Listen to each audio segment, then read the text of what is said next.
জনৈক ব্যক্তিরা এখন বলাবলি করছে সাকিবিয়ানরা নাকি নানান সময় নানান ভাবে চলচ্চিত্রের অন্যান্য নায়ক নায়িকা থেকে শুরু করে প্রডিউসার, ডিরেক্টর এবং বিভিন্ন জার্নালিস্ট তাদের সকলকেই অপমান করে, ট্রল করে, গালিগালাজ করে। তাদের নাম নাকি সাকিবিয়ান থেকে গালিবিয়ান হওয়া উচিত।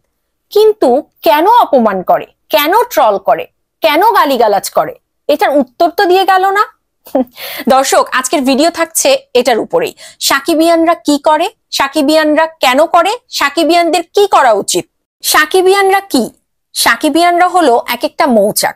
আপনারা অকারণে শাকিব খানকে অপমান করবেন, হেয় করবেন, ভুলভাবে উপস্থাপন করবেন। এগুলো মানে কি জানেন? এই যে এত এত মৌচাক, সেগুলোতে ঢিল মারা। তো আপনারা মৌচাকে ঢিল মারবেন আর এটাও আবার আশা করবেন যে মৌমাছি বের হয়ে আপনাদেরকে আদর করবে, আক্রমণ করবে না। এটা কি একটু বেশি চাওয়া না? বোকামো না? হাস্যকর হলো না? এটাই আপনারা করছেন। আপনারা সাকিবিয়ানদের প্রাণ শাকিব খানকে আক্রমণ করছেন, কথা দিয়ে তাকে বারংবার তাকে অপমান করছেন। সেই আপনারাই আবার ঘুরে উল্টে বলছেন যে সাকিবিয়ান তোমরা কিন্তু চুপ থাকো, তোমরা কিন্তু না বুঝে কথা বলো না, তোমরা কিন্তু শিক্ষিত হও। সাকিবিয়ান মানে হচ্ছে শাকিব খান তাদের প্রাণ। সাকিবিয়ানরা শাকিব খানকে কিভাবে নেয় জানেন? তারা তাদের পরিবারের সবচেয়ে আপনজনের লিস্ট যদি করা হয়, শাকিব খান তার মধ্যে অন্যতম অবস্থানে থাকে। কতটা প্যারিটি দেয় শাকিব খানকে তারা।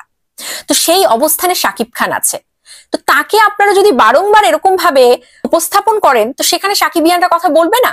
এতে তাদেরকে শিক্ষিত হতে হবে। তো আমি বলবো, সমাজে এই শিক্ষিত লেবাস ধরে থাকার কোনো প্রয়োজন নেই। এই যে মফস্বল বলুন, গ্রামগঞ্জ বলুন, শহর বলুন এবং যত প্রবাস, সমস্ত জায়গার কোটি কোটি সাকিবিয়ান তারা যেমন আছে তারা ভালো আছে। সাকিবিয়ান মানে হচ্ছে শাকিব খানের প্রোটেক্টর।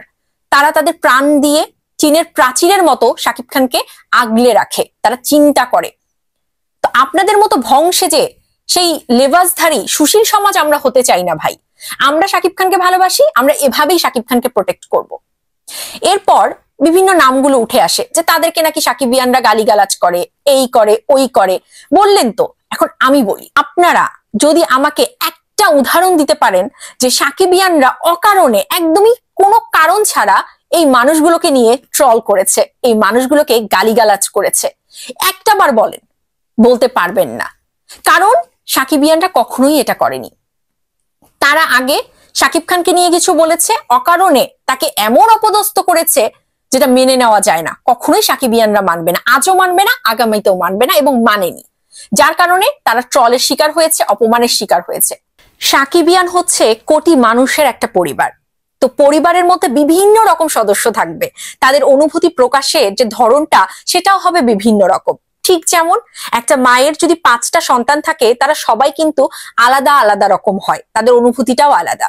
কেউ হয় খুব রাগী, কেউ হয় যে তার রাগ সংযমের যে ধারণ ক্ষমতা সেটা অনেক বেশি। আমরা সাকিবিয়ানরাও ঠিক এরকম। আমি বলবো যে এই পরিবারে এই বেশি রাগী সাকিবিয়ানদেরও দরকার আছে। তাদেরকে অনেকেই কিন্তু ভয় পায়, আবার আছে কিছু কাম অ্যান্ড কোয়াইট। বাট সাকিবিয়ান, দিন শেষে ফারজানাকে আপনারা ভালোবাসেন তো, তাই একটা কথা আমি আপনাদের উদ্দেশ্যে বলবো, আমরা সবার অন্যায়ের বিরুদ্ধে প্রতিবাদ করি। যারা অন্যায় কথা বলে, যারা শাকিব খানকে অপমান করে, আই এগ্রি উইথ ইউ, আমি আপনাদের পাশে আছি, আপনারা আমার পাশে আছেন।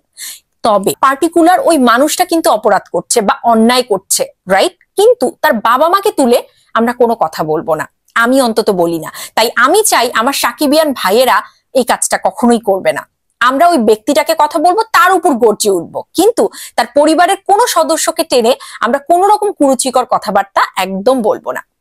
পরিশেষে একটা কথাই বলতে চাই, বাংলাদেশে একমাত্র শাকিব খানেরই মার্কেট ভ্যালু আছে, তাই সকলেই শাকিব খানকে সেল করতে চায়, আপনারাও করছেন। কিন্তু যাকে বেচবেন, তাকে অপমান অপদস্থ করবেন, দেশের সম্পদ মেগাস্টারকে নানানভাবে ভুলভাবে উপস্থাপন করবেন, এর অধিকার সাকিবিয়ানরা আপনাকে দেয়নি বা আপনাদেরকে দেয়নি।